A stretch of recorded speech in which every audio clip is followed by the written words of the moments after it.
Vou compartilhar a tela com vocês. Só me confirmem se vocês estão vendo, por favor. Ok. Sim. Bom, então, Sim, essa aqui é a página principal, né, da plataforma onde o curso tá hospedado. Para vocês acessarem a área do curso, a primeira coisa que vocês precisam ter certeza sempre é que aqui está em português, porque existem dois outros idiomas, então, assim, vocês precisam ter a certeza de que aqui está sempre marcado em português, para vocês acessarem a parte do curso em português.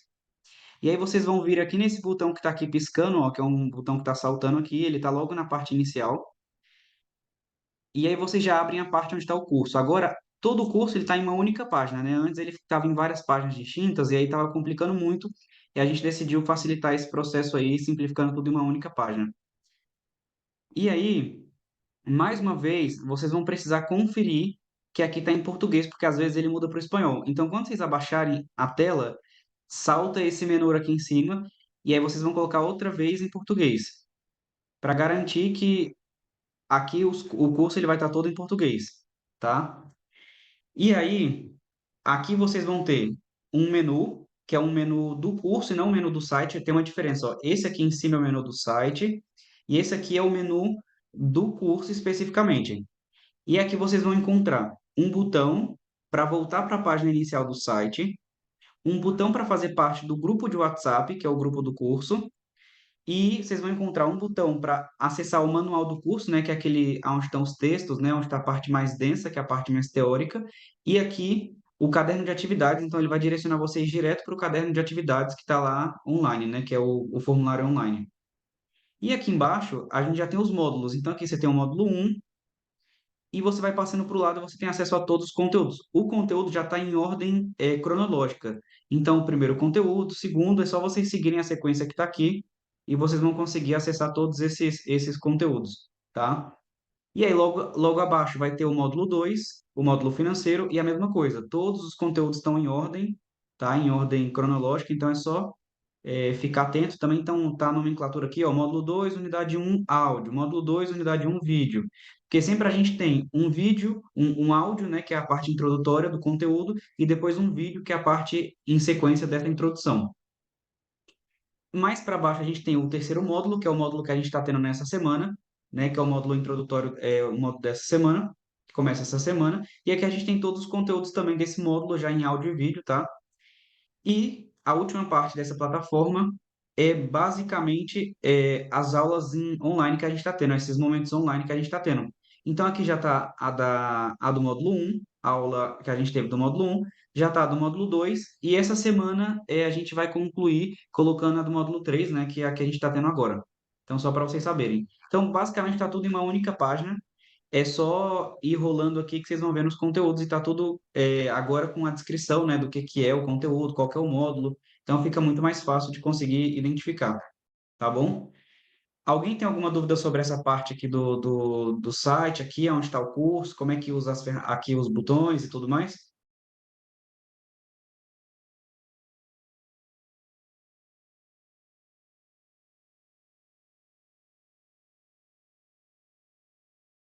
Certo, aqui.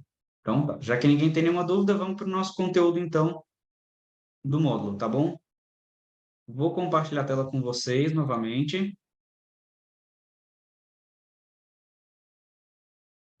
Hoje a gente vai falar sobre estratégia comercial, tá?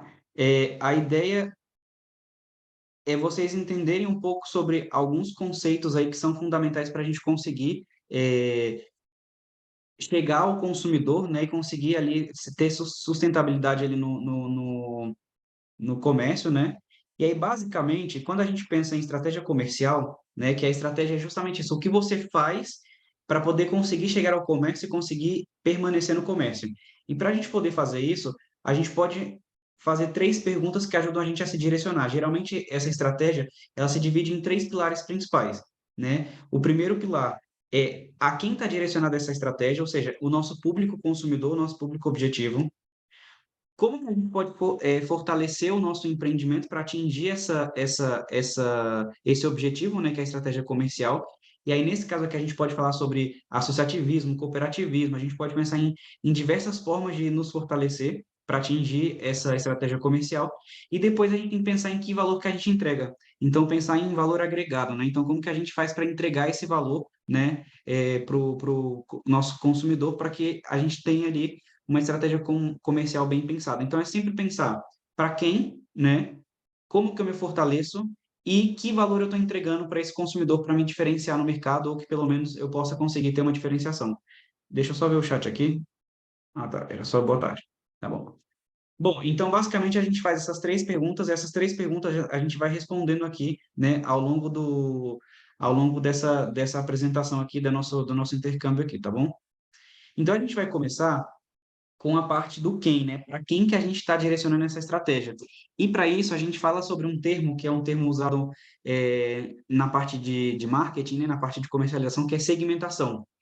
Segmentação é bem parecido com, na verdade é bem parecido, não, vem muito relativo ao fenômeno químico, né? Que é a gente poder separar, né? Separar uma matéria da outra, né? Assim, separar uma coisa da outra. Então, quando a gente fala sobre segmentação, é isso, é separar, né? Essas coisas ali em outros grupos ou em outras partes.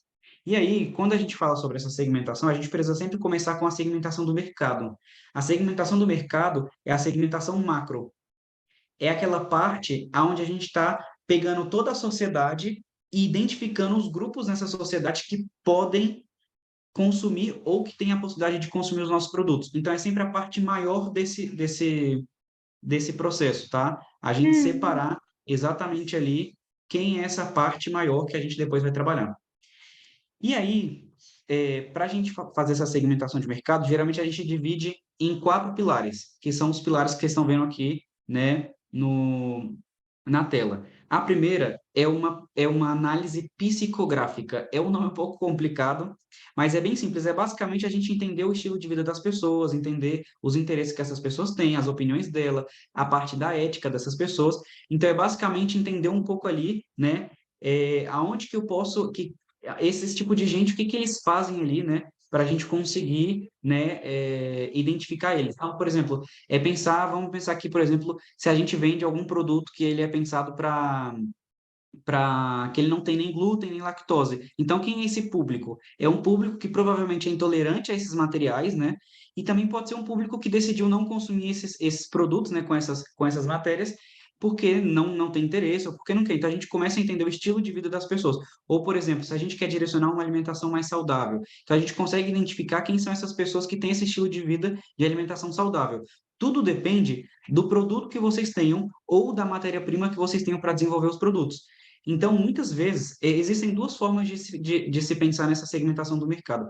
A primeira é, você faz um trabalho de trás para frente, que é antes de ter um produto, você pode identificar que você poderia oferecer para algum tipo de grupo da sociedade, ou a partir do produto que você tenha, você consegue vincular esse produto com algum tipo de grupo ali na, na sociedade, né?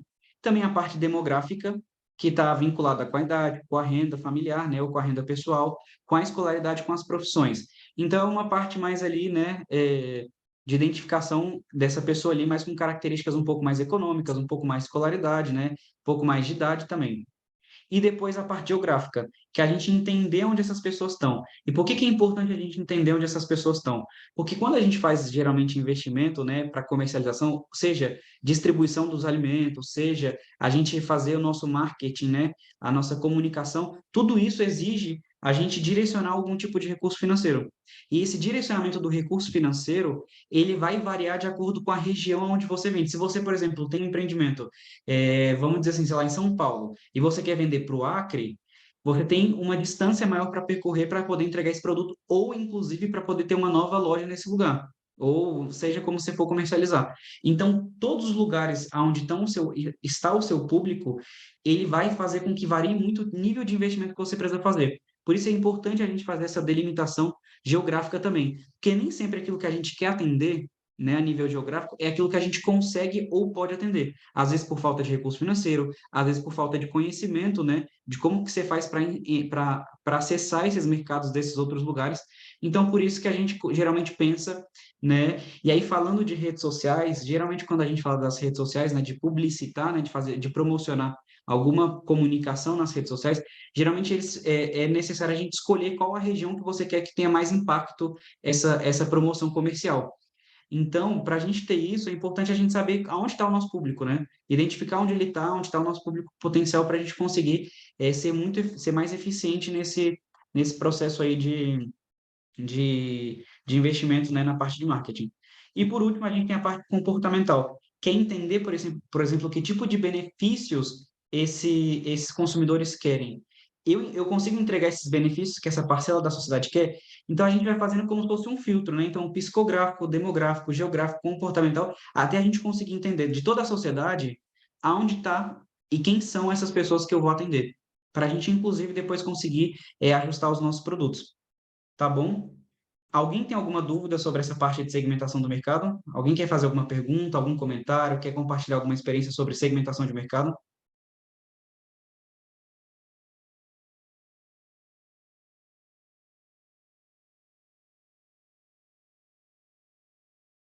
Certeza, vocês estão muito caladas, tá tudo certo?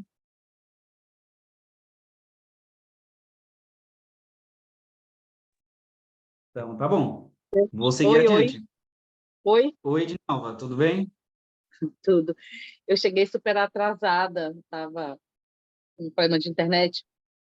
É dizer que assim, são elementos novos, né? A gente trata muito dessa questão da comercialização, né? Da importância. A gente está nos grupos falando de comercialização, que é importante se produzir para comercializar também, né? E esses elementos que você traz é bastante interessante. Não, eu sei que não dava para a gente, assim, tratar sobre essas questões, né, do perfil do consumidor, quem é, que é interessante, é importante identificar a nossa rede de consumidores. Mas com essas palavras, né, dentro desse segmento aí, eu não tinha visto. Então, muito bom, muito interessante esses elementos. E tem até uma coisa bem simples, assim, que eu gosto de fazer, né, de pensar, sempre quando eu estou atendendo algum empreendimento assim, eu gosto sempre de falar assim, olha, aí dos teus vizinhos, quem que você acha que poderia gostar do teu produto, né? Pensando em alguém que você conhece, algum personagem da televisão que você conhece, qual é o perfil dessas pessoas ali que você acha que tem mais a ver com o seu produto? Quem dessas pessoas compraria o teu produto se ele tivesse acesso? Então, quando você pensa em pessoas reais que estão próximas a você, você primeiro pensa na pessoa e depois nas características dessa pessoa. E a partir disso você consegue identificar outras pessoas também na sociedade que poderiam consumir esse produto. Então, existem várias formas, né, de você fazer isso e isso é fundamental. Assim, se você não faz isso, o recurso que você gasta, né, até mesmo muitas vezes o produto não é adequado, e aí você lança um produto no mercado, ninguém compra. Por quê? Porque você colocou no lugar errado, para as pessoas erradas, com o preço errado, com as características erradas, então ninguém vai consumir o produto ou poucas pessoas. Então é fundamental isso. Brígida, você queria comentar alguma coisa? Sim, é nesse sentido mesmo também, de que, às vezes, eu preciso. É importante eu conhecer essa segmentação, porque, às vezes, eu posso fazer 3 produtos, por exemplo, né, de acordo com essa segmentação. Isso é muito comum no café, por exemplo. A gente tem o café especial, que é um café mais caro, que é um café mais elaborado, e tem o café do dia a dia, aquele café que é mais barato, que é um bom café, que é de qualidade também, mas que você quer tomar todo dia, então você não vai pagar um preço muito alto. Então, você vai ver como é que você faz, e aí você tem que pensar em embalagem diferente. Às vezes, a cor da embalagem vai mudar de acordo com isso também, né? E se eu Exato. quero ali naquela região, ou se eu quero exportar também, de acordo. Isso é uma coisa que a gente vivencia muito quando a gente vai para feiras, né? Em feiras, em outros lugares, que você tem que estar muito atento ao que aquele mercado pede, por exemplo, na embalagem. Às vezes, embalagem muito colorida pode não ser agradável, ou ao contrário, às vezes a colorida vai chamar mais atenção, né? Então, acho que é Exato. isso que tem a E ver, né, com essa interessante. segmentação, da gente conhecer essa segmentação, né? Exato, exato. É interessante, você falou até de exportação de feira, né? E é importante pensar que muitas vezes você precisa mudar até o nome do produto, porque às vezes o nome do produto em outro idioma, né, ele tem outro significado e você não pode manter, ou, por exemplo, não tem significado nenhum. Então, a maioria das marcas, né, que são marcas internacionais, elas acabam tendo que fazer essa adaptação, né, do tipo, né, de nome, né, mudar o nome, mudar as cores. É uma coisa até interessante, se você for pegar, por exemplo, a marca Omo, né, a de amaciante, de sabão em pó. Aqui no Brasil ela se chama Omo e tem uma cor tipo vermelha com azul escuro, né? E às vezes ela tem uma característica branca. Quando você vai, por exemplo, para o Uruguai, ela tem outro nome. É a mesma marca, com a mesma logo, só que o nome é outro. Eles chamam Nevex lá. E além disso, muda completamente a cor. Então, você vê que tem essa adaptação, até mesmo quando a gente fala de entrar em alguns mercados, a gente precisa mudar várias coisas, inclusive isso que você está falando, né? A cor, o nome, essas coisas assim. Então, isso é super importante. Bom, quando a gente já fala numa segunda etapa, existe um outro tipo de segmentação. A gente fala sobre a segmentação dos clientes. Essa segmentação dos clientes, ela é o seguinte, que inclusive chama funil de vendas também. Ela tem esse nome, segmentação de clientes ou funil de vendas. Quando a gente fala sobre o segmento do mercado, que foi o que a gente viu antes, a gente fala sobre toda a sociedade e a gente identifica ali os grupos que são possíveis compradores do nosso produto. Mas depois, quando a gente tem uma base de clientes ou de possíveis clientes, a gente precisa fazer uma coisa chamada segmentação de mercado. Essa segmentação de mercado serve exatamente para o que a Brenda estava falando agora. Serve para a gente identificar as características dessas pessoas que estão dentro da nossa base de clientes e como que eu devo me adaptar a essas pessoas. Então, é um produto premium, é um produto mais simples, é um preço mais acessível, é um preço mais caro, é a gente diferenciar a embalagem. Então, é a gente pegar, né, esse grupo, essa base de clientes que a gente tem, ou de possíveis clientes que a gente tem depois de ter feito a segmentação de mercado, e começar a fazer esse funil de vendas, que é justamente você vai passando ali as características por dentro disso, e você vai conseguindo exatamente direcionar a comunicação, porque a comunicação, muitas vezes, a gente está falando sobre a linguagem. Às vezes, você vai falar com um público mais jovem, você vai falar com uma linguagem. Se você vai falar com um público um pouco mais velho, você vai falar com outra linguagem. Se o seu público é um público talvez de um pouco mais de alta renda, você vai falar com uma outra linguagem. Então, a gente tem que ir pensando esse funil de vendas, né? Ou seja, mais uma vez, primeiro a gente pega uma parte da sociedade e diz assim, olha, essa parte da sociedade podem ser meus possíveis compradores. Depois disso, que a gente tem essa base de clientes, tanto os possíveis clientes como os atuais, a gente faz um funil de vendas. A gente começa a identificar ali dentro dessa base de clientes como que a gente se relaciona com esses clientes. Qual que é o formato de relação que a gente vai ter com esses clientes? E ela vai desde a parte da linguagem, que é o que eu falei recentemente para vocês, até a parte onde a gente fala aonde a gente vai vender esses produtos. Muitas vezes, se você quer vender um produto premium, não é no supermercado da esquina que você vai vender ele. Você precisa encontrar o canal adequado para poder vender esse produto, porque é o canal que essa base de clientes que você tem vai comprar esse produto. Então, quando a gente fala desse funil de vendas, a gente está falando de um perfilamento, né, de um perfil muito específico para cada um dos clientes. E a gente começa a juntar essa base de clientes em pequenos grupos. Antes a gente estava falando de um grupo grande, e agora a gente está falando de pequenos grupos, que tem exatamente a ver com o que a Brigida falou, que é você falar, olha, esse produto vai ser para esse grupinho, esse produto vai ser para esse grupinho, esse produto vai ser para esse outro grupinho. Vou me adaptando a cada uma dessas necessidades. Alguém quer fazer algum comentário, alguma pergunta?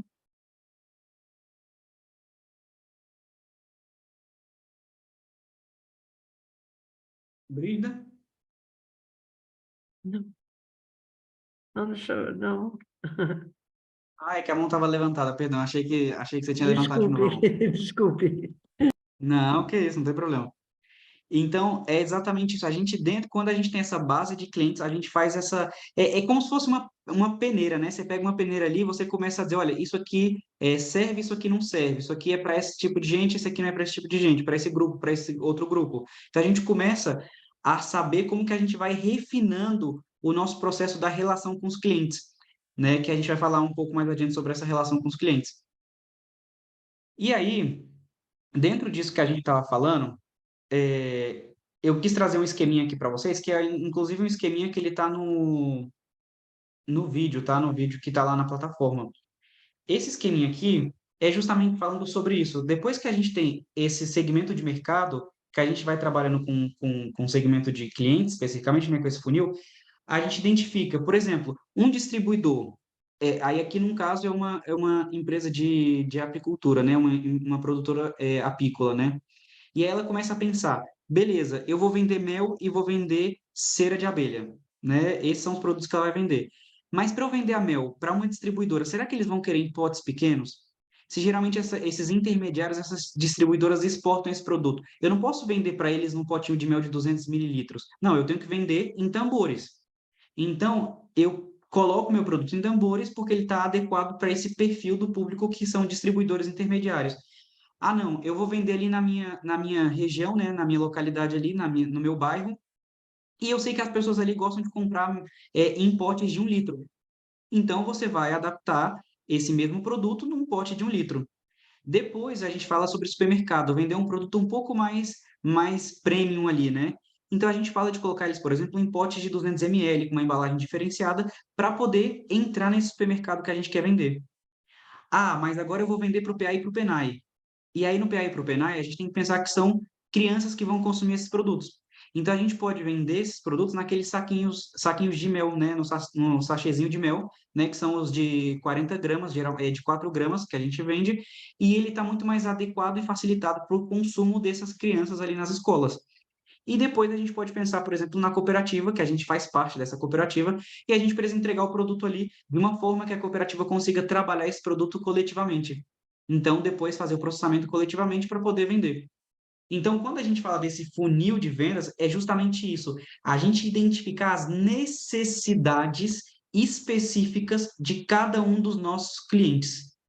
Então, aqui a gente está falando sobre as necessidades específicas, não mais sobre esse grupo gigantesco de possíveis pessoas, senão as necessidades específicas de cada cliente, e identificando essas necessidades, a gente consegue juntar esses clientes em grupos, para poder maximizar, né, os esforços que a gente faz.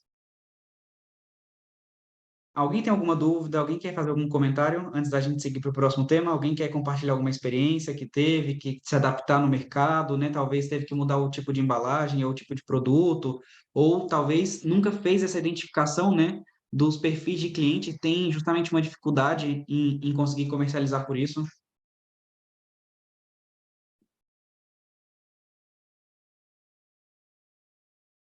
Alguém?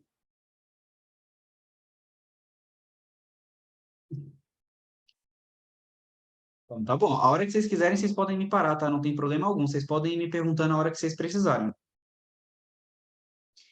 Bom, e aí, evoluindo nessa parte da segmentação de mercado e na segmentação de clientes ou funil de vendas, tudo isso que a gente fez anteriormente é justamente pensado nessa relação com os clientes, para que essa relação seja uma relação que ela seja uma relação sólida, uma relação duradoura, né? Então, primeiro a gente faz todo esse trabalho que a gente conversou anteriormente, até a gente chegar nessa parte da relação com os clientes. E quando a gente pensa na relação com os clientes, a gente pode pensar nela de distintas formas. Deixa eu só colocar essa aqui para o lado. A gente pode pensar nela de distintas formas, né? Quais são essas formas mais tradicionais? Uma é pensar em algum espaço, algum lugar onde os clientes possam fazer reclamações, fazer sugestões, ou, inclusive, nos abordar para perguntar mais sobre os nossos produtos. Então, a gente precisa pensar onde. Onde é que eu posso ter esse espaço para que essas pessoas possam reclamar sobre sei lá, alguma falha no produto, ou falha na entrega, ou alguma coisa, então onde ele pode reclamar, né, nesse processo, ou onde ele pode sugerir melhoras. E essa parte aqui, né, essa parte inicial que a gente está vendo aqui, ela é uma das principais. Porque quando a gente escuta, né, sugestões dos clientes, quando a gente escuta essas reclamações, a gente tem a possibilidade de melhorar. E melhorar significa fidelizar esses clientes, significa que a gente tem condições de permanecer nessa relação saudável com os nossos clientes. Sempre, mas sempre quando a gente escuta reclamações e sugestões, a gente também tem que pensar desde o ponto de vista de eu tenho condições de fazer essas adaptações que o cliente quer? Se eu não tiver condições, o que eu posso fazer para que esse cliente se sinta mais satisfeito? Então, essa é uma parte muito importante, essa comunicação permanente ali, para ter essas reclamações, para ter essas sugestões, essas solicitações, né? Inclusive essas perguntas sobre os produtos. Depois, a outra forma da gente se comunicar com esses clientes são as promoções. Promoções aqui nesse caso não é só sobre falar sobre desconto de dinheiro, mas não promover o produto. Por exemplo, fazer o Dia das Mães, fazer o Dia dos Pais, fazer o Dia das Crianças, Natal. São datas comemorativas que a gente aproveita para poder promocionar os nossos produtos. Olha, para esse mês aqui das mães, eu tenho esse produto especial aqui para você que quer presentear sua mãe. Ou para o Natal, você que quer ali presentear os teus familiares. Enfim, eu tenho essa sugestão aqui. Então, muitas vezes, aí, por exemplo, pensar em fazer cestas de produtos diferenciados para as épocas do ano. É pensar, por exemplo, em vender dois produtos ao preço de um. Então, você fideliza o cliente. É você pensar também, por exemplo, nessa parte mais ali da fidelidade do cliente e ter programas de fidelidade com o cliente. Então, pode ser, por exemplo, pensar naqueles cartõezinhos onde cada compra que o cliente faz, se ele juntar 10 compras, ele ganha um produto grátis ou algum presente, né? Alguma lembrancinha, alguma coisa assim. Depois dessa parte de promoções, a gente pode pensar nos clientes betas. Clientes betas são os clientes que testam os nossos produtos. E eles podem ser os nossos vizinhos, não precisam ser pessoas distantes. São pessoas que a gente vai dar um produto que a gente está lançando no mercado para que ele diga o que, que ele sente que faz falta. Olha, acho que você pode melhorar isso aqui, eu acho que isso aqui está muito caro, eu acho que isso aqui tal coisa. Então, esses clientes betas também fazem com que os clientes se sintam parte da empresa, que eles estão contribuindo para a construção da empresa. Então, isso faz com que eles sintam, esse sentimento de pertencimento faz com que eles queiram sempre continuar consumindo e manter essa relação com a empresa. E isso é fundamental se a gente quer manter a nossa empresa de pé, ter clientes que são fiéis ao nosso produto. Depois a gente pode pensar em pacotes, né, em promoções assim de produtos, mas basicamente são essas formas assim as mais tradicionais. Alguém consegue pensar em alguma outra forma de relação com o cliente, algum outro formato, alguma outra coisa que pode ser feita, ou que já fez alguma experiência com alguma dessas formas de relação com o cliente? Thiago, só uma sugestão nessa questão de fidelizar cliente. Está me ouvindo? Ah, tá. A questão da venda online, ela também ajuda a alavancar as vendas. E você pode fazer cartãozinhos de fidelização online. Mandar no Instagram, mandar no Facebook, né? Um grande funil para aumentar as vendas hoje, de forma online, é através da fidelização desse cliente, porque ele é mais ativo, né? Então, eu até mandei no grupo essa semana, perguntando quem é que tinha, né, os seus produtos online, site, Facebook, Instagram, porque o nosso curso tem tudo a ver com aumento de vendas, né? E se alguém precisar de ajuda para fazer site e tal, eu posso dar um apoio, porque eu acho que tem tudo a ver com isso que você está falando hoje na aula. Obrigada. Exato, exato. Muito obrigado, Viviane. É Oi, exatamente isso. oi, eu posso compartilhar um pouco quando você fala, sou Zete, eu faço parte Zé, de uma associação aqui em Cametá, do estado do Pará. E quando você fala sobre essa questão das cestas, de fazer cesta para entregar para os clientes, em período Dia das Mães, a gente tem uma experiência aqui na AMA que a gente começou com essas cestas, a gente fazia cesta com produtos agroecológicos. Por exemplo, dia da Páscoa, a gente organizava os produtos, a gente organizava, fazia as trufas com recheio das frutas da Amazônia e fazia as entregas. Dia das Mães também, pão caseiro, biscoito de castanha, tudo que a gente tem no nosso quintal agroecológico, e aí a gente sempre comercializava. No tempo da pandemia, a gente fazia as entregas online, fez um grupo no WhatsApp e a gente fazia as entregas, né, em delivery devido à pandemia, e super deu certo, e a gente até continua ainda hoje, né, com alguns clientes com essas entregas em delivery. Muito bom, Vete, muito obrigado. A experiência é muito boa mesmo, assim. E é isso. Eu até fiquei com fome, que você foi falando dos doces aí, você foi falando das trufas aí, me deu fome. Mas, enfim, mas isso é muito importante, assim, sabe? Essa diferenciação ali, às vezes não é nem sobre fazer um novo produto, né? Mas é a forma diferente de você entregar esse produto, né?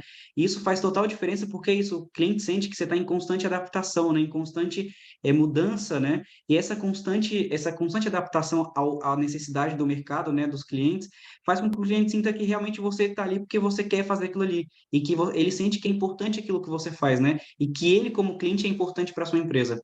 E quando a Viviane traz isso do cartão de fidelidade, né? Hoje em dia é uma coisa fundamental, assim, porque quando a gente pensava no passado, né, geralmente a gente não tinha tantas lojas físicas, né, porque as pessoas consumiam ali mais próximos da sua localidade, né, então ali mais no bairro, né, mais ali no município, eram compras mais próximas, né, aonde essa pessoa vivia. Então isso fazia com que não existisse, assim, inúmeras concorrências, até porque o número de lojas, né, físicas são limitadas, né, até porque o custo da loja física é muito alto. Então isso fazia com que tivessem algumas barreiras. Então era mais fácil, de certa forma, você fidelizar os clientes. Só que quando a gente pensa no mundo atual, onde qualquer pessoa pode vender pela internet, e você tem milhões de lojas na internet, essa fidelização do cliente, ela é mais do que importante, ela é fundamental, porque sem ela você não consegue sobreviver. E essa forma dos cartões, né, de fidelidade, que ali a cada compra o cliente ganha um selo, né, vai completando ali a cartelinha de fidelidade, é uma das formas que os clientes mais gostam, porque eles sentem que a compra dele está tendo algum resultado. É a mesma coisa hoje em dia quando você pensa ali, quando você fala a nível de bancos, né, que são, por exemplo, os bancos que dão cashback na hora que você faz uma compra, ou os bancos que dão pontos ou milhas na hora que você faz uma compra. Então, são formas, né, de você fidelizar o cliente, porque o cliente está consumindo com você e além de você entregar um bom serviço, você está entregando ali alguns benefícios para esse cliente. Então, sempre pensar em benefícios é fundamental para a gente fidelizar. E hoje, onde todo mundo consegue vender na internet praticamente, né? Porque é muito democrático, é muito aberto isso, né? Se você tem um pouco ali de conhecimento digital, você já consegue fazer isso.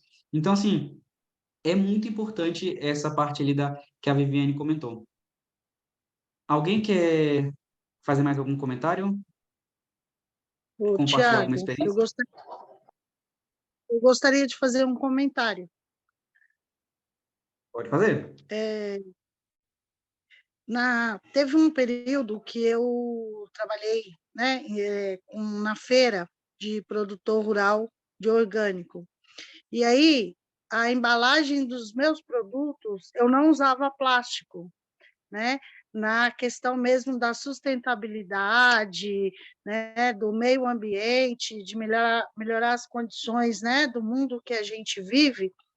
Então, no meu stand não tinha plástico, momento nenhum eu usava. Quando eu usava sacolas para o cliente levar, normalmente era de papel. Os produtos eles eram embalados em folha de bananeira ou folhas, às vezes, de taioba, que eu tenho bastante, além de ser uma punk, eram amarrados com cipós, né, com imbira, e aí, assim, tinha clientes que iam lá na banca buscar por conta do tipo de embalagem. Falava, não, aqui a gente já percebe que desde do armazenamento do produto, né, não é usado nenhum tipo de material. Então, a gente também tem que prestar um pouco mais atenção nessas questões, porque a gente fala tanto, tanto, e aí a gente está com um problema sério no meio ambiente, que é o plástico, né?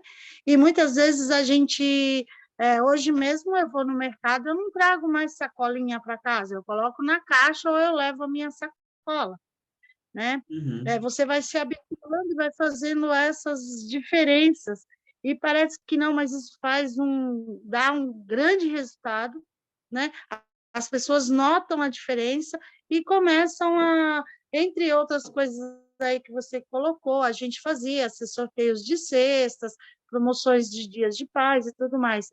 Mas o diferencial da embalagem era bem grande, né? Então, tinha clientes que vinham mesmo por conta da embalagem, porque não tinha resíduo, né? Não se formava resíduos. É Uhum. isso. Obrigado, Gislene. Não, é interessante isso aí, porque isso é uma coisa que muitas vezes a gente não tem atenção, né? Isso que a Gislene está falando é sobre coerência, né? Ou seja, como que eu posso falar sobre uma produção sustentável se todo o resto da cadeia de comercialização que eu tenho, ele não coincide com a minha fala sobre uma produção sustentável? Ou seja, a minha produção é sustentável, mas a minha embalagem é um plástico que vai totalmente contra aquilo que eu produzi.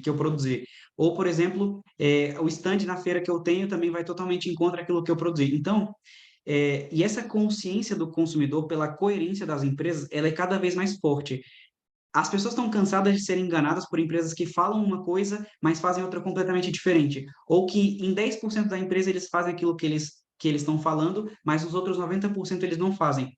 Então, essa consciência que os consumidores estão tendo, ela está cada vez mais forte, e isso faz com que exija que os empreendimentos sejam cada vez mais coerentes. Então, você ter essa capacidade de realmente trabalhar completamente com a sua visão em toda a cadeia de comercialização, ela é fundamental. E uma das coisas que mais as pessoas falham geralmente é a embalagem, que é o que a Juliana está falando. Então, assim, é uma coisa a se pensar e é isso, é fazer com aquilo que está perto de você. Ou, por exemplo, trabalhar com alguma artesã que sabe trabalhar com materiais para poder desenvolver as embalagens, ou é fazer o que a Gislene fez, que é aproveitar o que estava ali e conseguir desenvolver alguma coisa que seja atrativa para o mercado. Então, é fundamental a gente ter essa coerência no nosso empreendimento. Se a gente fala de produção sustentável, como que eu posso ser sustentável com todo o resto da minha gestão na minha empresa e na parte comercial? Então, é importante a gente ter essa coerência, porque senão a maioria dos consumidores que percebem que as empresas não são coerentes com o que elas dizem, elas não consomem mais, elas não compram mais. Deixa eu ver o chat aqui. Tiago, continuando essa questão da fidelização dos clientes, voltando lá no nosso módulo 1, que a gente viu a parte financeira, né? A parte das planilhas e do esquema financeiro das organizações, das empresas, é importante a gente fazer uma conta sobre quantos clientes fixos no mês eu preciso ter para poder contas, né? Cálculo é importante, porque se você fideliza a sua clientela que paga as suas contas por mês, salário, água, luz, se alguém trabalha com aluguel, né? Isso é importante, porque isso te dá um respiro no final do mês. Porque se você trabalha fazendo essa conta, você sabe que eu preciso de 15 clientes fiéis todo mês comprando X produtos.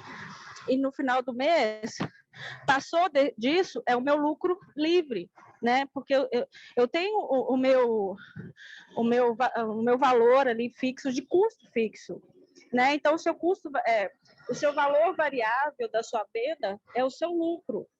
Então, de fidelização, também fazer essas contas para que a gente consiga ter uma cartela de clientes fiéis, né, por mês, para a gente conseguir ir pagando as contas. Eu acredito que a maioria das meninas já devem fazer. A gente tem que ficar atento a essas questões, né, do cliente fixo. E sobre essa parte das embalagens biodegradáveis, quem faz esse tipo de inovação são só as big empresas, né? E aí a gente vê Geisa que falou? Eu não ouvi muito bem, porque eu estou na rua, mas parabéns, é isso mesmo. É uma grande demanda do mercado, é uma demanda altíssima. Eu moro em São Paulo, aqui pelas sacolas, a gente repensa muito o nosso uso, porque o plástico realmente é um para o mundo, e se a gente conseguisse encontrar, né, que são muito poucas as pessoas que pensam e conseguem fazer, né, o lixo zero, né, é algo que realmente entra dentro da parte de inovação, que a gente já viu no módulo 1, no módulo 2, e a gente vai começar a ver agora no módulo. Deu uma cortada no seu microfone, Viviane. Não sei se você terminou ou se caiu o microfone. Eu terminei falando que a gente já viu sobre inovação e a gente vai ver agora de novo no módulo 3. Ah, ok. Eu pensei que tinha cortado sem querer. Tá bom, muito obrigado. E, inclusive, essa parte aí do cálculo de quantas empresas você precisa ter, né, ou quantos clientes você precisa ter por mês ali para conseguir, né, ser sustentável, está na última parte do nosso módulo 2, que é onde a gente fala sobre ponto de equilíbrio, que é justamente isso, saber coisas eu preciso vender no mês para conseguir cobrir esses custos mensais. Então, tem aí essa fórmula, né, a forma de fazer o cálculo ali no módulo financeiro, né, que é o módulo 2. E aí é só vocês darem uma olhadinha lá, inclusive na apresentação de PowerPoint que está no site também tem. Então, vocês podem dar uma olhada lá no site que tem essa apresentação de PowerPoint que mostra como é que faz o cálculo, mas também no nosso manual tem como fazer esse cálculo, e no vídeo também a gente ensina como fazer esse cálculo. Então, vocês podem lá dar uma olhada que vocês vão entender exatamente o que a Viane está falando, que é isso. Quantos eu preciso vender no mês para poder pagar as minhas contas e, além disso, ter lucro. Então, tem lá como é que vocês podem fazer isso. Isso é fundamental mesmo, porque é isso. Se a gente tem um objetivo, né? Olha, eu preciso de tantos clientes fixos, ajuda também a gente a conseguir ter uma estratégia ali comercial mais definida, né? A Eu gente falou queria sobre as... comentar também. Ah, desculpa, Tiago, não levantei a mão. Isso, não tem Mas problema. eu queria aproveitar e comentar nesse aspecto da fidelidade, né, como é importante, como é bom. Uma experiência que a gente viveu na pandemia também, né? Aquele cliente fidelizado, ele compreendeu a situação, né? Ele compreendeu toda a situação vivida e ele aguardou o momento certo para que a gente mandasse os produtos e tal. Então, isso também, a fidelidade nesse aspecto também, né? Quando você tem clientes ali que você tem uma relação, né, de confiança também, né? Geralmente você cria esse laço de confiança. Em situações críticas, a gente pode também se apoiar, né? Então, houve um apoio porque assim, era uma torrefação que comprava os nossos cafés. A torrefação estava também com dificuldade de vender os cafés torrados. Então, gerou toda uma cadeia de dificuldades naquele momento, né? E todo mundo colaborou para que ninguém ficasse no prejuízo, né? Então, isso é interessante também, essa cadeia de fidelização, né? Isso é. Você gera uma tolerância, né, e uma paciência muito maior com o cliente, né? Ou seja, você consegue, tendo esse laço, né, esse vínculo, você consegue isso, ele entende, né, ele tem essa compreensão sobre as dificuldades que podem acontecer, e ele tem essa tolerância um pouco maior, né, do que um cliente que é a primeira vez que ele compra, por exemplo. É super importante isso. Kátia, você levantou a mão? Sim, sim. Duas colocações rapidinho. Tudo bom, pessoal? Então, a primeira é sobre a questão de fidelizar o cliente, né? Para a gente que também trabalha com serviço, porque no nosso caso aqui, o nosso empreendimento familiar é um empreendimento que trabalha com serviço, né? Educação empreendedora. A gente faz um trabalho aqui atualmente que a gente decodifica esses conteúdos complicados do empreendedorismo a nível americanizado e traduz para o baianês, né? Para o nosso baianês. Então, nós temos diversos clientes, porque eles nos procuram para auxiliar a melhorar o negócio deles, né? A impulsionar, ver onde é que estão os gargalos.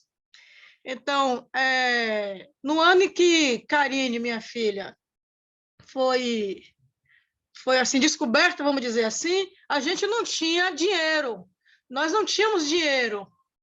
E a gente precisava, por exemplo, tirar uma grande foto, fazer uma roupa bonita e fazer um cabelo bonito para uma foto, que né, fazer agora o papel da mãe coruja para sair na capa da Forbes.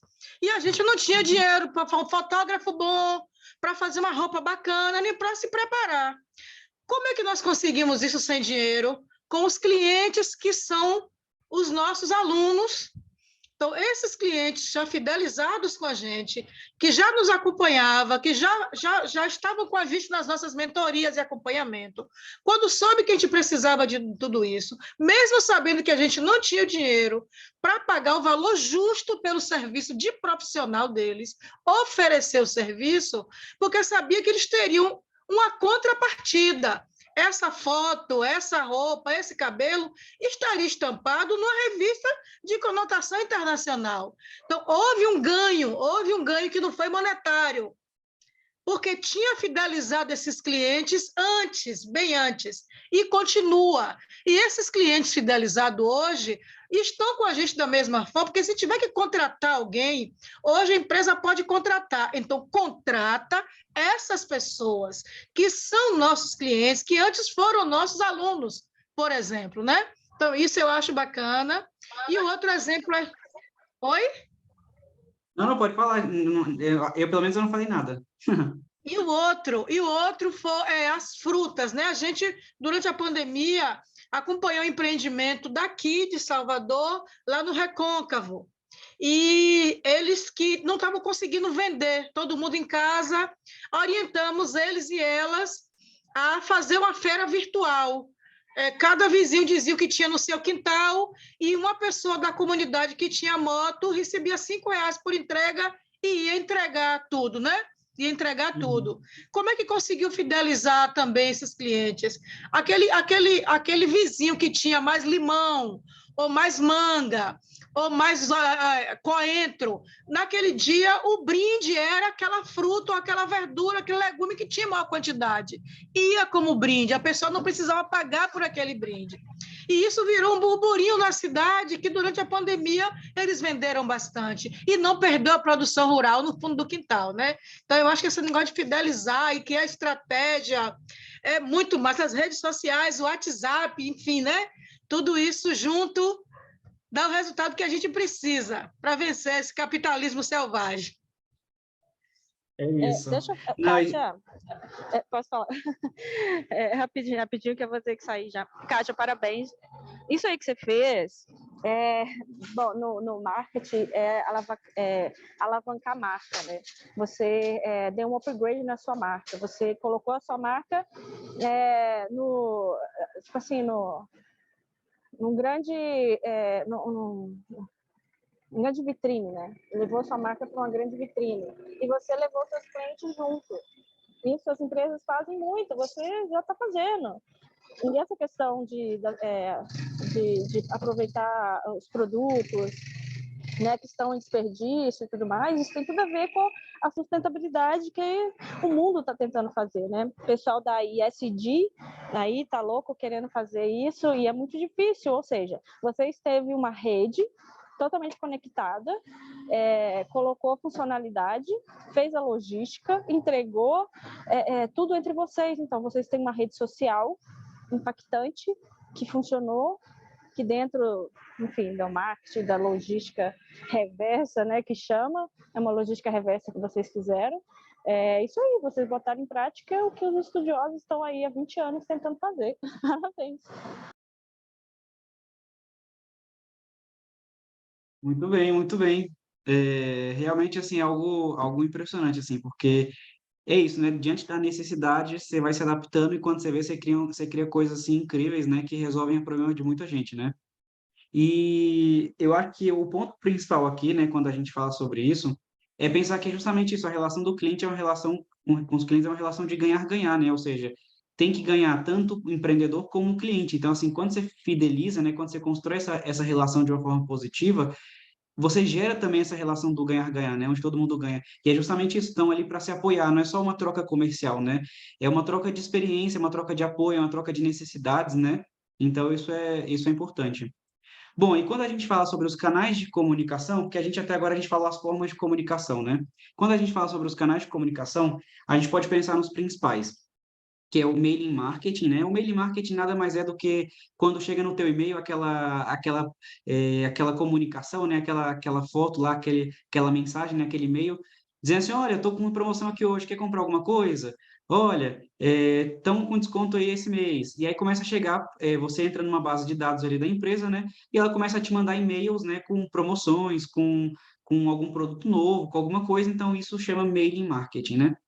Depois a gente tem outro canal de comunicação que é basicamente o WhatsApp, que é o mais tradicional hoje em dia, né? Praticamente todo mundo utiliza como uma forma de comunicação com os clientes, até como uma forma de venda, mas essa aí é uma das principais hoje em dia também. Depois, quando a gente pensa, né, nas redes sociais, que é outros canais de comunicação, é justamente isso. É um espaço onde a gente consegue não só ter uma vitrine dos produtos, mas é um espaço onde a gente consegue ali ter uma troca de experiências, né, um diálogo ali com os nossos clientes. Então, pode ser ou por mensagem direta, né, que é o direct, ou pode ser, por exemplo, pelos comentários ali de uma publicação que você fez, ou, por exemplo, os clientes, geralmente, tem uma tradição, hoje em dia, muito comum dos clientes entrarem ali nas redes sociais e começarem a falar assim, olha, empresa tal, aí marca o arroba, né? Marca ali a empresa, fala assim, olha, aconteceu tal coisa com o meu produto, não estou conseguindo fazer tal coisa. E aí, essa é uma forma também, um canal de comunicação. Depois a gente tem ali o telefone, que é bem antigo, né? O telemarketing, essa coisa ali de ter alguém te ligando o tempo todo, né? E tudo mais. Mas também é uma fonte interessante, porque hoje em dia, por mais que existam os canais digitais, a gente percebe que ainda tem uma efetividade muito maior quando a gente fala do telefone, né? Porque você liga, às vezes consegue um contato mais rápido, porque as empresas respondem mais rápido, enfim. Depende muito, depende da empresa, mas assim, ainda é um canal que é bem utilizado ainda, que é o telefone. E o outro são conteúdos audiovisuais, mas principalmente conteúdos gráficos, né? Por exemplo, folhetos, panfletos, que são coisas que ainda são muito... por mais que sejam coisas antiquadas, né? Se você for parar para pensar na modernidade, mas ainda assim são coisas muito úteis. Só que aí vem da mão daquilo que a gente está falando. Qual o material que eu posso usar para fazer esses conteúdos audiovisuais ou esses conteúdos gráficos, né? Que conversam com a ideia da minha empresa? É sustentável? Eu estou entregando só um papel? O que que eu posso entregar? Como que eu posso fazer com que aquilo ali funcione, né? Essa comunicação ali. Mas essas são algumas das formas, alguns dos canais de comunicação que a gente pode ter com esses clientes. Existem outros, né? Por exemplo, rádio, televisão, mas enfim, essas aqui são algumas, né? Das mais simples, das mais baratas que existem hoje quando a gente fala ali da agricultura familiar, né? Bom, vou dar E agora, a gente vai entrar no associativismo e cooperativismo. Por quê? Por que que o associativismo e o cooperativismo está aqui nesse bolo aqui todo? Ele justamente responde aquela pergunta, não responde 100%, mas ele contribui na resposta daquela pergunta. Como a gente se fortalece para poder conseguir concluir essa estratégia empresarial? Então, a gente pode pensar aqui que uma das formas é essa forma organizativa. E antes da gente começar com associativismo e cooperativismo, eu quero justamente falar sobre isso. Estar organizado ou se juntar com outra pessoa não tem que ser necessariamente de uma maneira formalizada, ou seja, não tem que se abrir uma empresa, né, uma associação ou abrir uma cooperativa. Você pode muito bem ali ter um acordo ali com o teu vizinho, com a tua vizinha, né, com alguém ali que está na sua região, para vocês conseguirem se fortalecer de alguma forma. E o que que pode ser isso? Pode ser, por exemplo, sei lá, um vizinho teu tem uma máquina que você não tenha para industrializar. Aí você vai lá e aluga essa máquina, né, para você poder industrializar os teus produtos. Ou você contrata o serviço dessa outra empresa para poder industrializar, para fazer o beneficiamento dos seus produtos. E aí, essas são algumas formas que você pode se organizar de forma informal. Outra também, a gente pode pensar em juntar os produtos, né, de ambas as empresas e que essas empresas comercializem com o único CNPJ. As duas vão se beneficiar, mas a gente está falando ali de uma organização que ela não é necessariamente uma organização formalizada. Mas quando a gente entra nas partes mais tradicionais na agricultura familiar, né, que é o associativismo e o cooperativismo, a gente tem algumas diferenças básicas ali entre associativismo e o cooperativismo. Quando se começou a pensar em associativismo e cooperativismo, elas tinham duas grandes diferenças. Uma era, as associações, elas foram pensadas sem fins lucrativos, ou seja, elas não podiam ter lucro, né, comercial. Não quer dizer que os sócios não poderiam ter benefícios, os associados não poderiam ter benefícios. Quer dizer que a empresa, a associação como um todo, não poderia ter lucro.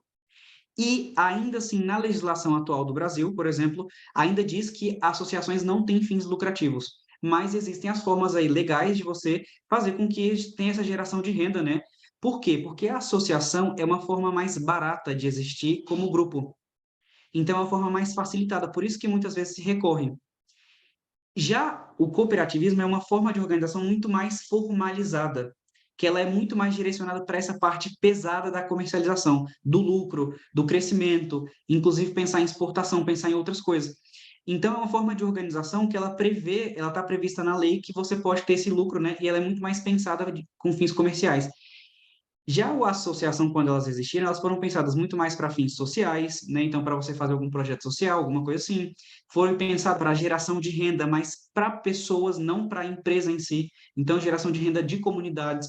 Foi pensada também ali com fins políticos, né, de você ter uma movimentação política, fazer demandas, né, demandar ali dos governos ali alguma coisa. Então, esse era o fim inicial, mas com o tempo isso foi evoluindo, e hoje as associações têm, muitas, né, principalmente na agricultura familiar, tem esse fim muito comercial também, apesar de não poder ter lucro pela lei, mas você pode distribuir, né, o que foi vendido para os sócios e não tem problema algum. E por que que a gente se organiza, né? Seja a associação, seja a cooperativa, por que que a gente se organiza? A gente se organiza justamente pensando em diminuir riscos. O que que significa diminuir esses riscos? Significa que a gente vai ter, se a gente precisa fazer um investimento, a gente vai fazer um investimento entre várias pessoas. Então, se acontece algum problema, esse problema ele vai ser dividido entre várias pessoas.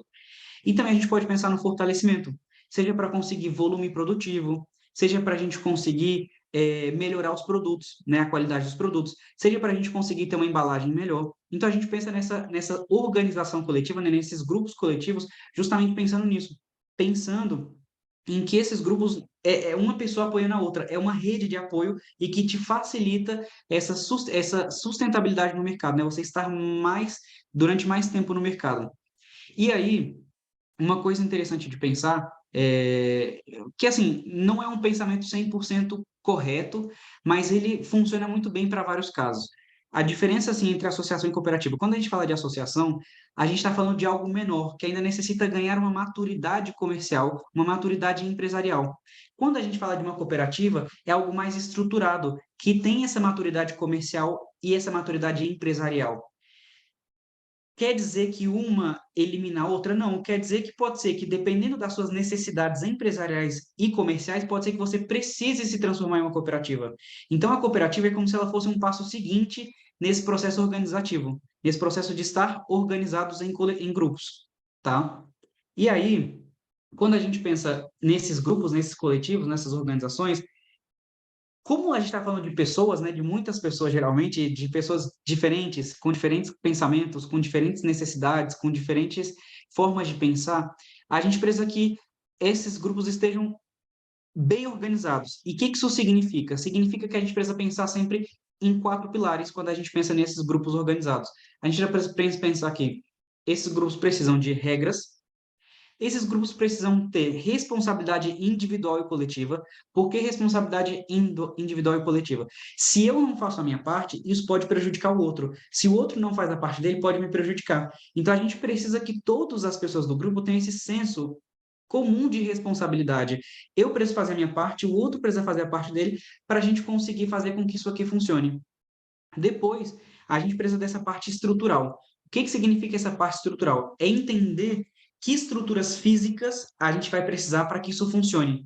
Então, a gente vai precisar de uma sala de reunião, a gente vai precisar de uma fábrica, a gente vai precisar de, não sei, talvez a gente precise de algum computador. O que a gente vai precisar de estrutura física para que essa organização funcione? E, por fim, a gente precisa de organização. Parece até um pouco redundante, né? Porque a gente está falando de organizações, mas a gente precisa de organizações, de organização. E o que significa essa organização? É saber exatamente quais são as atividades de cada um, qual que é o cargo de cada um dentro da associação, quais são as tarefas de cada um na associação, é saber qual que é o fluxo de trabalho dessa associação. Vai ter hierarquia, não vai ter hierarquia? Qual que é o fluxo desse trabalho? Por onde que passa cada etapa disso? Então, a gente precisa pensar nesses 4 pontos quando a gente fala de uma cooperativa, de uma associação ou de alguma aliança, né, que seja informal também. Alguém quer comentar alguma coisa sobre essa parte da associação, das cooperativas? Só um ponto antes de alguém falar.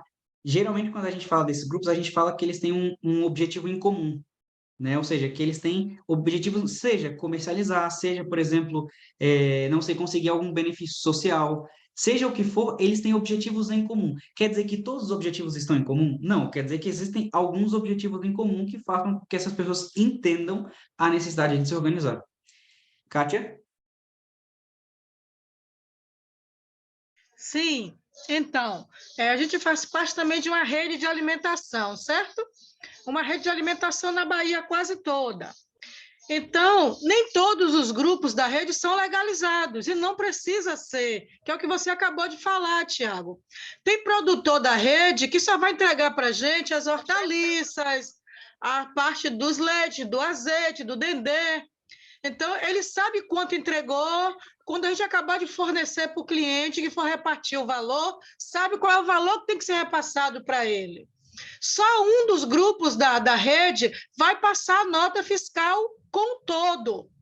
E a gente vai dividir com a pessoa que passou a nota fiscal o valor do imposto, para que um sozinho não pague pelo imposto total. Então, é só para complementar com o que você acabou de colocar aí, tá bom? Exato. Muito obrigado pelo exemplo, porque realmente é isso, concretiza o que eu estou falando, né? Ou seja, é uma coisa prática ali do que eu estava falando. Então, obrigado aí, Kátia, pelo exemplo. Alguém mais quer fazer algum comentário, trazer algum exemplo, alguma experiência aí?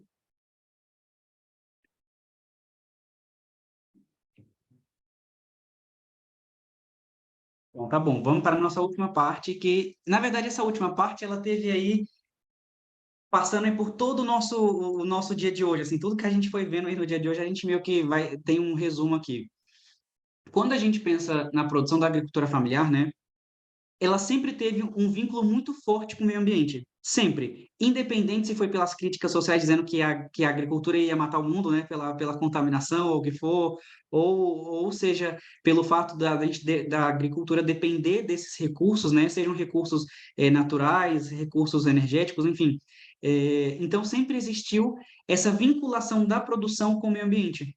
Mas tinha uma parte, que era uma parte muito importante, que as pessoas geralmente não tinham essa consciência, que é que essa vinculação entre a produção e o meio ambiente, ela gera um valor agregado ao produto. Se você trabalha uma produção sustentável, ela tem um valor diferencial no mercado. Só que antes esse diferencial não era valorizado, porque a gente não entendia dessa forma. A gente pensava que, por ser uma produção feita dessa forma, era uma produção insalubre, era uma produção que não respeitava os aspectos sanitários, mas muito pelo contrário. Hoje em dia, justamente, a gente percebe, né, a sociedade vem criando essa consciência de que esse trabalho que é feito pela agricultura familiar, pelas produtoras rurais, né, é um trabalho que vincula a produção com o meio ambiente de forma sustentável, pensando em como a gente pode ser mais eficiente na hora de gerar alimentos e como que a gente pode entregar segurança alimentar com essa vinculação da produção e do meio ambiente, né? E que isso tem um diferencial no mercado.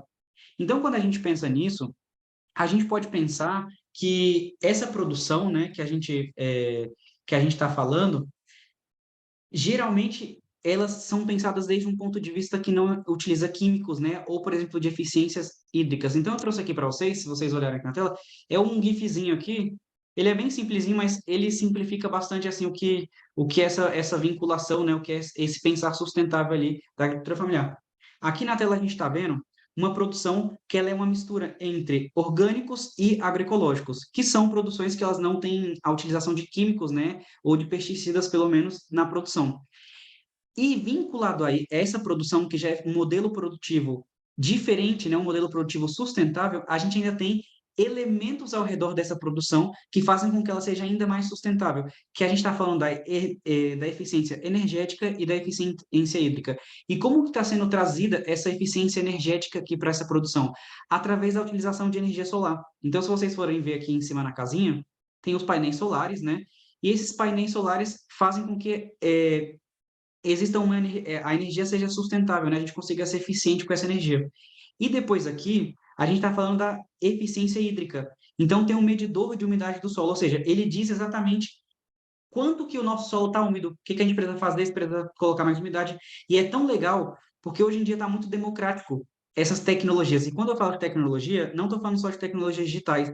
Por exemplo, a Embrapa, né, tem um sensor de umidade de solo que ele é feito só com materiais de papelaria. Então, você tem ali, você utiliza uma mangueirinha, você utiliza ali um copo, você utiliza um um filtro, né, um filtro comum, né, um filtro de água, então você coloca isso no solo. Então, esse negócio você vai fazer com menos, acho que vai gastar no máximo uns R$ 25, e você já consegue produzir esse medidor de umidade de solo analógico, né, ou seja, que não é digital. Mas também, se vocês preferem, existem hoje em dia medidores de umidade de solo digitais, que eles têm um custo muito mais acessível, que você consegue comprar ali por R$ 70, por R$ 50, e esses digitais, eles medem, inclusive, se existe algum, se está um pouco ácido ali o solo para plantação. Então, a gente tem hoje um pouco mais democrático. E quando a gente fala dessa produção sustentável, né, a gente está falando disso, a gente está falando de um triplo impacto, né? Quando a gente fala dessa vinculação da produção, do meio ambiente e do agregado de valor, a gente está falando de um triplo impacto. A gente está falando de um impacto social, pelo fato da gente estar ofertando, né, esse diferencial, a segurança alimentar para a sociedade. A gente está falando de um impacto econômico, que é essa geração de renda que vai ter na região dessas produtoras, né, e principalmente nas famílias dessas produtoras. E a gente está falando de um impacto ambiental, que a gente está sendo mais eficiente a nível dos recursos energéticos, né, e recursos naturais que a gente está utilizando. Não só isso, é muito interessante pensar que quando a gente fala de utilizar essas ferramentas, né, que eu mostrei aqui para vocês, essas ferramentas de eficiência produtiva, a gente está falando também de um benefício próprio para a pessoa. Por quê? Porque você vai conseguir reduzir os gastos com água e com energia, por exemplo. E essa redução dos gastos com água e com energia vão entrar para o seu empreendimento. E é muito doido pensar nisso, porque você está tendo uma economia, mas no final das contas o seu produto vale mais. Então você está, de certa forma, ganhando duas vezes, mas o consumidor também ganha, porque ele está ganhando o quê? Um meio ambiente protegido e cuidado, e ele está ganhando alimentos que são saudáveis, saudáveis desde o ponto de vista dos nutrientes, desde o ponto de vista ali, dos químicos que ele vai consumir. Então é uma coisa onde todos estão ganhando. E aí eu volto a dizer, essa relação ganhar-ganhar, onde todas as pessoas ganham ali na cadeia. Bom, alguém quer comentar alguma coisa sobre essa parte sobre produção? E é uma coisa que eu quero voltar a repetir. É a coerência. Não pode ser que só a produção seja sustentável. A gente também tem que pensar em como que todo esse processo comercial, né, esse processo empresarial que a gente tem, ele seja sustentável. Então, se a gente pensa, por exemplo, na nossa parte administrativa, como que a gente pode ser mais eficiente na parte administrativa? É ser mais eficiente ali com se a gente utiliza papel ou não, e a gente ser mais eficiente ali, por exemplo, pensar um pouco na energia elétrica que a gente gasta ali na parte de industrialização ou na parte de cuidar ali. Então, como que a gente é eficiente nessa parte empresarial? Como que a gente pode ser eficiente na logística, né? Como que a gente polui menos o meio ambiente com a logística que a gente vai fazer? Então, pensar ali em empresas que façam logística ou pessoas que façam logística, né? De forma mais sustentável, né? Como fazer entregas mais perto ali do seu local, né, para diminuir essa emissão de gases, né, do efeito estufa, enfim. E, além disso, como que a gente pensa nisso que vai chegar para o consumidor? Então, a parte produtiva e a embalagem que está levando esse produto. Então, tudo isso tem que ser pensado de uma forma coerente, tudo isso tem que funcionar, tem que ser bem amarradinho para que nenhuma dessas coisas falhem na hora de você entregar o que você deseja. E, hoje em dia, os consumidores têm consciência desse diferencial. Não são todos os consumidores, mas grande parte desses consumidores hoje em dia tem consciência sobre isso. Tem consciência que isso que vocês estão fazendo tem um diferencial e tem um valor diferencial. Então é importante vocês irem aos poucos, irem fazendo esse processo de transição, né, entre o empreendimento não sustentável para o empreendimento sustentável, né, que tem todos esses elementos que eu falei. Bom, da minha parte era isso. Não sei se vocês querem perguntar, comentar, compartilhar alguma coisa.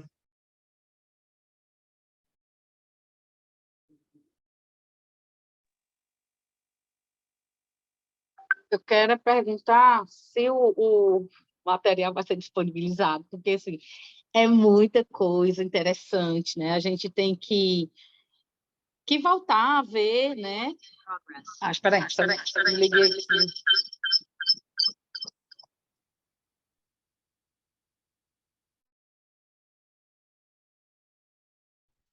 O celular está descarregando, eu entrei aqui pelo computador.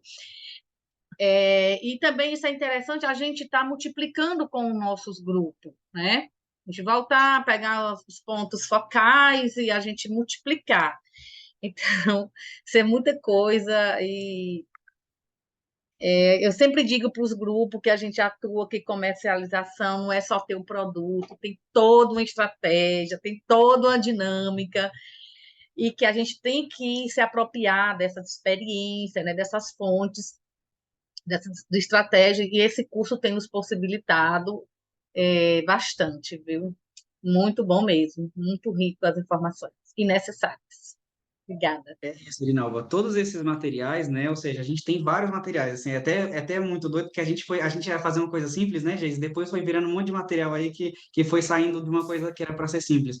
Mas a gente tem um manual que é um texto mais completo, né, com todas essas informações. É um pouco mais denso, mas aí talvez as tutoras, né, ou talvez alguém que tenha mais interesse ali em fazer uma leitura pode, é tudo em leitura. Depois a gente tem essas aulas ao vivo que a gente faz, que estão todas sendo gravadas e todas vão ser postadas ali no site, então estão todas no site, e inclusive as apresentações, as PPTs, né, essas apresentações que eu coloco na tela também estão no site, lá vinculado. Quando você vê lá o quadradinho da aula ao vivo, tem um botãozinho para vocês acessarem a essa apresentação. Além disso, ainda tem os áudios e os vídeos que a gente gravou, então como conteúdos. Então, tudo isso está lá disponível para vocês, né? Obviamente, as aulas ao vivo elas vão ser disponibilizadas depois que a gente faz, porque tem que gravar e depois subir, né? Fazer todo o processo ali, mas tudo vai estar disponível para vocês e por tempo indeterminado. Assim, enquanto vocês quiserem ver aquilo ali, vai estar ali disponível. Maravilha, obrigada. Geise? Então, pegando o gancho no que a Edinalva estava falando, é super importante, né, o que o Tiago estava dizendo. Ir lá na plataforma, olhar o material que está lá, porque tem material desde a primeira aula, tem muito material rico, tem áudio, tem vídeos, tem essas aulas gravadas, né?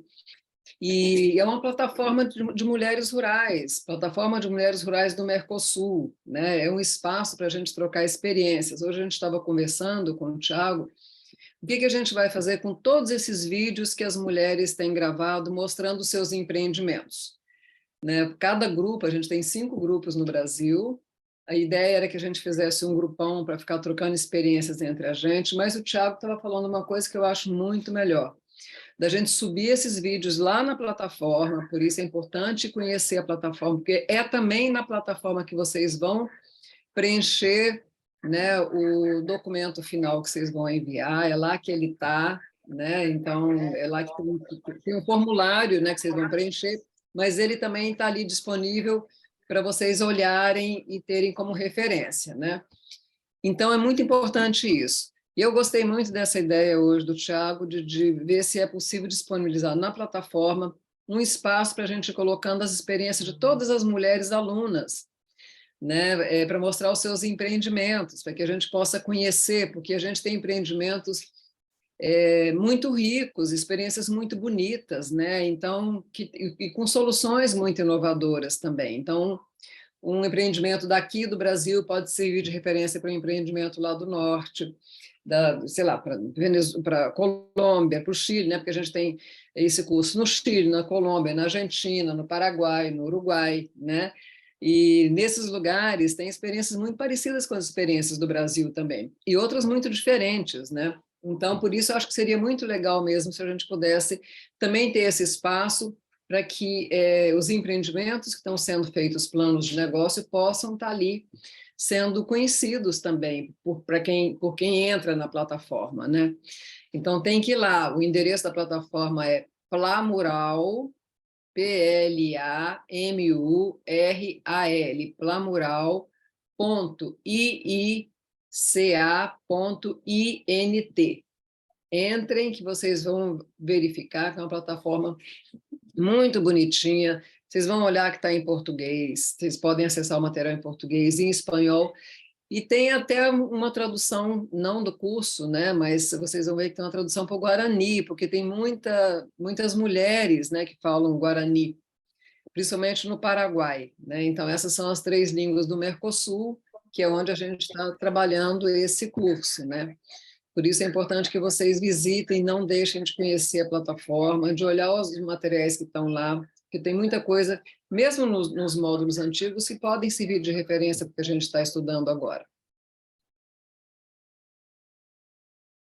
É isso. Alguém mais?